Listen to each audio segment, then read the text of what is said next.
నవంబర్లో జరగనున్న అమెరికా అధ్యక్ష ఎన్నికల్లో రిపబ్లికన్ల తరపున డొనాల్డ్ ట్రంప్ అభ్యర్థిత్వం ఖరారైంది. ఇందుకోసం క్లీవ్లాండ్లో నిర్వహిస్తున్న సదస్సులో రాష్ట్రాల వారీగా నిర్వహించిన ఓటింగ్లో ట్రంప్ విజయం సాధించారు. ఈ మేరకు హౌస్ స్పీకర్ పాల్ రియాన్ అధికారికంగా ప్రకటించారు.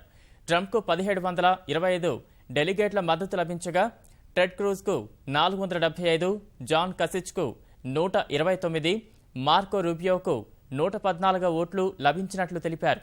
5వ స్థానంలో నిలిచిన బెన్ కార్సన్కు కేవలం 7 మంది డెలిగేట్ల మద్దతు మాత్రమే లభించగా ఫ్లోరిడా మాజీ గవర్నర్ జెబ్ బుష్కు కేవలం 3, రాన్ ఫౌల్కు 2 ఓట్లే రావడం గమనార్హం. విచిత్ర వ్యాఖ్యలతో బయటి వ్యక్తుల నుంచే గాక పార్టీలను తీవ్ర విమర్శలు ఎదుర్కొని వివాదాస్పదుడిగా ముద్రపడిన ట్రంప్ తొలిసారి పార్టీ మద్దతు కూడగట్టడంలో సఫలమయ్యారు. ఆయన అభ్యర్థిత్వాన్ని పార్టీ అధికారికంగా ప్రకటించడం ఖాయమైంది.